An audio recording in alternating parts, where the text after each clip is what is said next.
बिस्मिल्लाहिर्रहमानिर्रहीम। आज हम 10th की केमिस्ट्री का चैप्टर नंबर 1 स्टार्ट करने जा रहे हैं। चैप्टर नंबर 1 है जी इसका केमिकल इक्विलिब्रियम। केमिकल इक्विलिब्रियम में देखते हैं सबसे पहले क्या है। इसमें केमिकल इक्विलिब्रियम की इंपॉर्टेंस बताई हुई है शुरू शुरू में। यहाँ पे आप देख सकते हैं, यहाँ पे लिखा है we owe our existence to chemical equilibrium phenomena, यानी कि जो हमारा वजूद है, हमारा बका है, वो केमिकल इक्विलिब्रियम का जो अमल है, इसके अमर होने मिन्नत है टेकिंग प्लेस इन एटमॉस्फेयर, जो एटमॉस्फेयर में खुद ब खुद हो रहा है। केमिकल इक्विलिब्रियम हमारे लिए बहुत ज़रूरी है। क्योंकि जी हम ऑक्सीजन हासिल करते हैं, कार्बन डाइऑक्साइड खारिज करते हैं, जबकि पौधे जो है वो कार्बन डाइऑक्साइड खर्च करते हैं, ऑक्सीजन रिलीज़ करते हैं। इनके कार्बन डाइऑक्साइड हासिल करते हैं और ऑक्सीजन खारिज करते हैं। This natural process is responsible for the existence of life on the earth. यही वजह है कि ज़मीन के ऊपर ज़िंदगी मौजूद है, ज़िंदगी लाइफ का बका है ज़मीन के ऊपर, क्योंकि कार्बन डाइऑक्साइड और ऑक्सीजन दोनों का इक्विलिब्रियम या तवाज़न बरकरार है। अब यहाँ पे उसने बताया है कि इन्वायरमेंटल जो सिस्टम है depend upon their existence on delicate equilibrium phenomena. For example, concentration of gases in lake water is governed by the principle of equilibrium. इसके अलावा जो झीलों का पानी है उसके अंदर का ऑक्सीजन की जो कंसंट्रेशन है वो भी इक्विलिब्रियम के फिनोमिना या जो अमल है उसकी वजह से मौजूद है। जो ज़मीन, जो एक्वाटिक प्लांट्स हैं, जो आबी पौधे हैं, और जो जानवर हैं, आबी जानदार हैं, जो ज़मीन के अंदर जो समुंदर है उसमें पाए जाते हैं, उनकी जो ज़िंदगी है वो भी डायरेक्टली रिलेट करती है डिज़ोल्व्ड ऑक्सीजन पे। डिज़ोल्व्ड ऑक्सीजन मीन जो पानी के अंदर ऑक्सीजन हाल हुई हुई है उसके ऊपर उनकी ज़िंदगी का इन्हिसार है।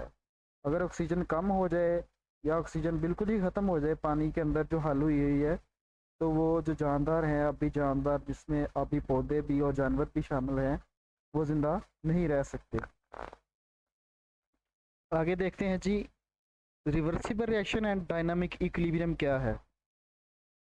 तो यहाँ पे ये बताया हुआ है, इन केमिकल रिएक्शन सबस्टांसेस, कोई भी केमिकल रिएक्शन जो है उसमें ऐसी सबस्टांसेस जो मिलती हैं, जो रिएक्ट करती हैं, जो रिएक्ट करके दूसरी कोई नई चीज़ बना देती हैं, उनको क्या बोलते हैं जी, वो रिएक्टेंट कहलाती हैं। जैसे यहाँ पे देखते हैं, एग्जाम्पल दी हुई है कि हाइड्रोजन और ऑक्सीजन मिल रहे हैं, ये हाइड्रोजन ऑक्सीजन मिल रहे हैं, तो इस रिएक्शन में ये दोनों क्या हैं, रिएक्टेंट। ये दोनों रिएक्टेंट हैं, हाइड्रोजन और ऑक्सीजन। आगे प्रोडक्ट्स की डेफिनेशन बताई है, new substances formed are called products. जो नई चीज़ें बन रही हैं उनको क्या बोलते हैं, प्रोडक्ट। इस रिएक्शन में नई चीज़ कौन सी बन रही है, वाटर बन रहा है, तो ये जो है ये प्रोडक्ट है डेफिनेशन के हवाले से। और ये जो दोनों चीज़ें हैं जिसमें ऑक्सीजन है और हाइड्रोजन है, ये दोनों क्या हैं, रिएक्टेंट। आगे चलते हैं जी, केमिकल रिएक्शन की दो टाइप्स होती हैं, इरिवर्सिबल केमिकल रिएक्शन और reversible chemical reaction. Most of the reaction in which the products do not recombine to form reactant are called irreversible reaction. Irreversible reaction क्या होते हैं, ऐसे रिएक्शन जिसमें जो प्रोडक्ट बन रही है वो दोबारा रिएक्टेंट में तब्दील ना हो। ये जो प्रोडक्ट बन रही है ये दोबारा रिएक्टेंट में तब्दील ना हो, तो ये वाला जो रिएक्शन है ये रिएक्शन इरिवर्सिबल रिएक्शन कहलाएगा।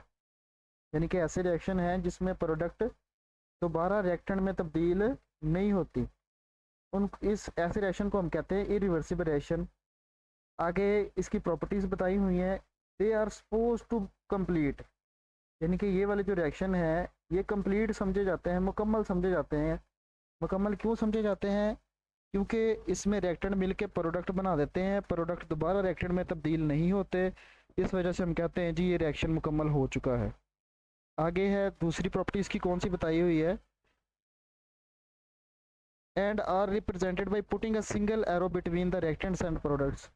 और जो इरिवर्सिबल रिएक्शन होते हैं इसमें हम रिएक्टेंट और प्रोडक्ट के दरमियान सिंगल एरो लगाते हैं। ये जैसे यहाँ पे दिखाया गया है, सिर्फ एक तीर का निशान लगाया जाता है ऐसे रिएक्शन में। इन रिएक्शन को हम रिवर्सिबल रिएक्शन बोलते हैं, इरिवर्सिबल सॉरी। आगे है जी रिवर्सिबल रिएक्शन क्या है। On the other hands reaction in which the products can recombine to form reactant are called irreversible reaction, reversible reaction। ऐसे रिएक्शन जिसमें प्रोडक्ट दोबारा रिएक्टेंट में तब्दील हो जाते हैं इनको हम बोलते हैं रिवर्सिबल रिएक्शन। जिसमें प्रोडक्ट दोबारा रिएक्टेंट में तब्दील हो जाए इनको बोलते हैं रिवर्सिबल रिएक्शन। रिवर्स जैसे नाम से शो हो रहा है, रिवर्स का मतलब होता है बैक आना, यानी कि जिसमें प्रोडक्ट दोबारा रिएक्टेंट में तब्दील हो जाए। आगे इसकी खसूसियत बताई हुई है, this reaction never go to completion, यानी कि ये रिएक्शन जो है ये कभी भी कंप्लीट या मुकम्मल नहीं होते, क्योंकि इसमें बार बार प्रोडक्ट रिएक्टेंट में तब्दील होता रहता है और रिएक्टेंट प्रोडक्ट में तब्दील हो जाते हैं। इस वजह से ये रिएक्शन कंप्लीट नहीं होते। आगे तीसरी खसूसियत है, रिवर्सिबल रिएक्शन जो है इनकी निशानी ये है कि इनके जो रिएक्टेंट और प्रोडक्ट हैं इनके दरमियान में डबल एरो लगाया जाता है। डबल एरो लगा के इनको शो किया जाता है। जैसे ऊपर ये रिएक्शन दिया हुआ है इसमें सिंगल एरो है, इसका मतलब ये इरिवर्सिबल रिएक्शन है, और रिवर्सिबल में डबल एरो लगाया जाता है। यहाँ पे आगे इसकी समझाने के लिए यहाँ पे एक मिसाल को डिस्कस किया है, वो देख लेते हैं। यहाँ पे बताया गया है, let us discuss a reaction between hydrogen and iodine. कहता हम हाइड्रोजन और आयोडीन के दरमियान रिएक्शन को स्टडी करते हैं, हाइड्रोजन और iodine. Because one of the reactant iodine is purple, जो आयोडीन है उसका कलर क्या है, ये बहुत अहम है पेपर पॉइंट ऑफ व्यू के हवाले से, एमसीक्यूज इसमें से आता होता है। आयोडीन जो है इसका कलर पर्पल होता है, while the product hydrogen iodide is colourless. जो इस रिएक्शन में प्रोडक्ट बन रही है हाइड्रोजन आयोडाइड, उसका रंग कोई नहीं होता, वो कलरलेस होती है। जो कि रिएक्शन मुकम्मल होने तक हम आसानी से उसका मुशाहिदा कर लेते हैं, उसको देख लेते हैं कि अगर कलर चेंज हो गया इसका मतलब रिएक्टेंट प्रोडक्ट में तब्दील हो चुके हैं। On heating hydrogen and iodine, याद रखें हाइड्रोजन और आयोडीन इसमें रिएक्टेंट हैं, इन दो को मिक्स करना है हमने, हाइड्रोजन और आयोडीन को। Vapour in a close flask, flask जो है वो ऊपर से बंद होनी चाहिए। क्लोज फ्लास्क के अंदर हाइड्रोजन और आयोडीन को रिएक्ट करना है, गर्म करना है। तो जब इनको गर्म करते हैं तो हाइड्रोजन आयोडाइड बन जाती है हमारे पास। ये जो हाइड्रोजन आयोडाइड है ये हमने पीछे पढ़ा है, अभी पीछे पढ़ के हैं कि इसका जो रंग है वो कोई नहीं होता, ये बेरंग होती है, कलरलेस होती है। तो वो जो फ्लास्क होती है वो शीशे की फ्लास्क होती है। हाइड्रोजन और आयोडीन इनको मिक्स करते हैं, हाइड्रोजन का कलर भी कोई नहीं होता, आयोडीन का पर्पल होता है। जब इन दोनों को मिक्स करते हैं तो ये वाला जो पर्पल कलर है जब ये ख़त्म हो जाएगा उस फ्लास्क के अंदर से, तो क्या बन जाएगी, हाइड्रोजन आयोडाइड बन जाएगा। जब कलर उसका ख़त्म हो गया, कोई कलरलेस सब्सटेंस बन गई, इसका मतलब हम ये देखेंगे कि रिएक्टेंट जो है वो प्रोडक्ट में तब्दील हो चुके हैं। और इस रिएक्शन को हम कहते हैं फॉरवर्ड रिएक्शन। फॉरवर्ड का मतलब होता है आगे जाना, जिसमें रिएक्टेंट मिलके प्रोडक्ट बना दें, ऐसे रिएक्शन को हम कहते हैं फॉरवर्ड रिएक्शन।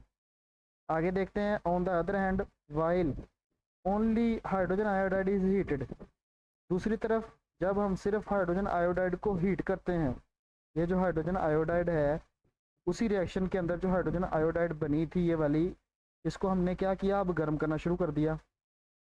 गर्म करने से हमारे पास दोबारा से ये हाइड्रोजन और आयोडीन बन जाएंगी। इसके अंदर पर्पल कलर या जो जामनी कलर है वो शो हो जाएगा। वो जो कलर है उससे हमें ये पता चल जाएगा कि इसमें दोबारा आयोडीन बन गई है। तो इसका मतलब इसमें रिएक्टेंट मिलके प्रोडक्ट में तब्दील हो गए और बाद में प्रोडक्ट दोबारा रिएक्टेंट में तब्दील हो गए।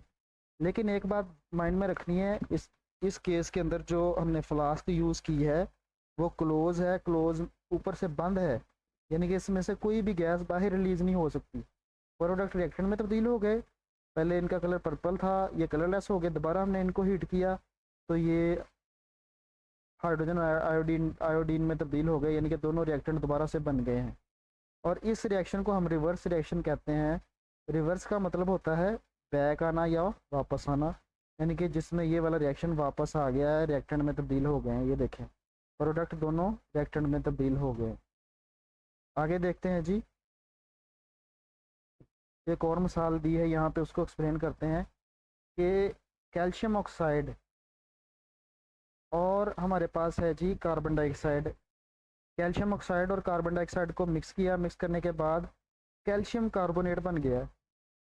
अब यहाँ पे उसने ये बताया है on the other hand when calcium carbonate is heated, जब हम दोबारा इसको गर्म करेंगे इन ओपन फ्लास्क, फ्लास्क को अगर ओपन कर देंगे, कैल्शियम कार्बोनेट को दोबारा हीट करेंगे, ये देखें कैल्शियम कार्बोनेट को हीट किया, हीट करने से दोबारा ये चीज़ें बन जाएंगी कैल्शियम ऑक्साइड और कार्बन डाइऑक्साइड। लेकिन अगर ये फ्लास्क खुली होगी ऊपर से, जैसे ये देखें आप यहाँ पे इसका फेस, इसका जो मुंह ऊपर से खुला है, तो इसमें से कार्बन डाइऑक्साइड जो है वो उड़ जाएगी, रिलीज़ हो जाएगी। ये एरो ये शो कर रहा है कि कार्बन डाइऑक्साइड यहाँ से ख़त्म हो जाएगी। जब ये कार्बन डाइऑक्साइड ख़त्म होगी तो ये अकेला कैल्शियम ऑक्साइड तो इसमें तब्दील नहीं हो सकता ना।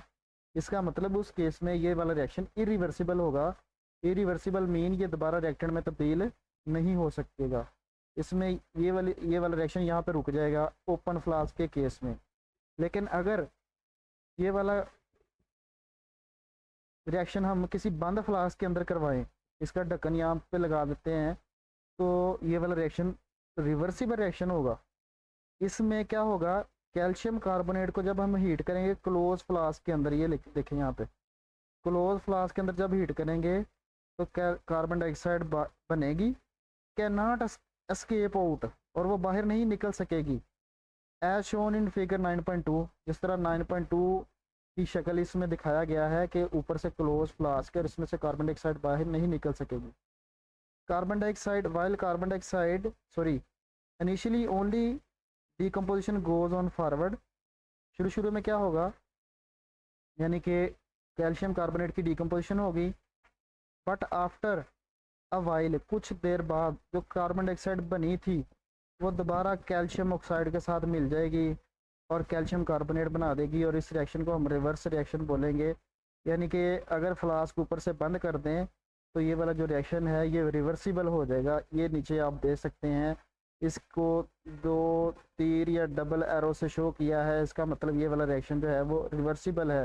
रिवर्सिबल कब होगा, ये याद रखना है, जब फ्लास्क बंद होगी। अगर फ्लास्क खुली होगी तो कार्बन डाइऑक्साइड निकल जाएगी, अकेला कैल्शियम ऑक्साइड रह जाएगा, ये दोबारा रिएक्टेंट में तब्दील नहीं हो पाएगा। तो इस केस में ये इरिवर्सिबल होगा। अगर फ्लास्क बंद होगी तो ये वाला रिएक्शन जो है वो रिवर्सिबल होगा। आगे केमिकल इक्विलिब्रियम की डेफिनेशन है वो हम नेक्स्ट लेक्चर में स्टडी करेंगे।